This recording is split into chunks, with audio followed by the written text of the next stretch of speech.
Hi again then guys, and welcome to another installment of the News Roundup for Gran Turismo Sports in particular. And for this video I wanted to actually flesh out something that I've talked about on the channel before, but it was more a passing reference rather than a full-on discussion. And for those who missed this, or for those who didn't watch that video, which was incidentally about whether or not NASCAR could be coming back to Gran Turismo, I think that this is worth talking about, basically. And what this is proof, if nothing else, that Polyphony planned, if not is still planning, to feature 6 Lamborghinis in Gran Turismo that are currently not in the game. And that's pretty cool. Now, I'm not claiming that these are coming soon. I'm not even claiming when they arrive, and I'm certainly not claiming that they would arrive altogether, because I specifically do not think that that would happen. But if you scroll through the options menu of the game, as you can see, I'll put it in this video, and scroll down through the manufacturer credits and trademarks and licensing, you can notice something a bit different about Lamborghini. And check through the other ones as well.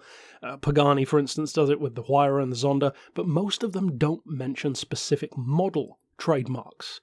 With Lamborghini, they do, which is very interesting, because although some of them have been added, such as the Miura and the Aventador, some of them have not, and 6 of them in particular are the ones that this video is about, because they are the LP640, the LP670 SV, the Diablo GT1, presumably referencing the Nomad liveried model, the Diablo GT2, the Gallardo LP560, and the Reventon.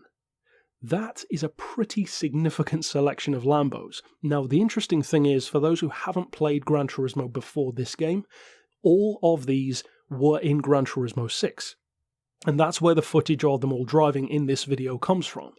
However, the car that I actually find the most intriguing out of those 6 is the Diablo GT1 reference, because that is the only one of the 6 that was not a premium in the previous game. In fact, it was far from it. It was one of the worst cars in the game for the graphics. There was no detailed interior, and of course, the Nomad Diablo was originally slated to arrive in Gran Turismo 3, which is why the graphics look so dated. Of course, they were mildly updated, but not by much like the PS2 era cars in the game in general. So if they are planning to bring that back, that would be by far the most extensive visual rehaul of any of these 6, because the other 5 all already looked great, especially the LP640 and the Gallardo. They had pretty much super premium graphics.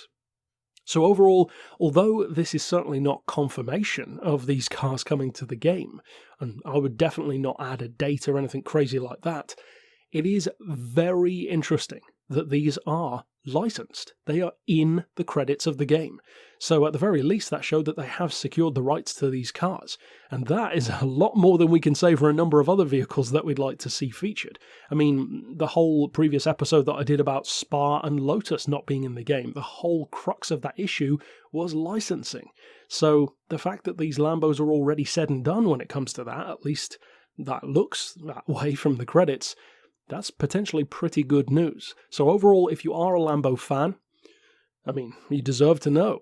It's right under our noses the whole time, but a lot of people have missed it. A lot of people have known about this for a while, but for those who don't, that's what these videos are all about. The News Roundup is about bringing people up to speed with cool little things about new cars and tracks that they might not have known.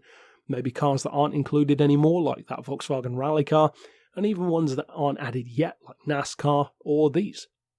So overall, if you haven't checked out the previous episodes and installments, I would recommend doing so. You can click through and see all of my GT Sport content here at the end, from tunes to reviews to breaking news to the silhouettes to the trailers to the teasers, all that kind of stuff. But of course, stick around on the channel for more news like this and more current breaking news as well. And for now, as always, thanks for watching.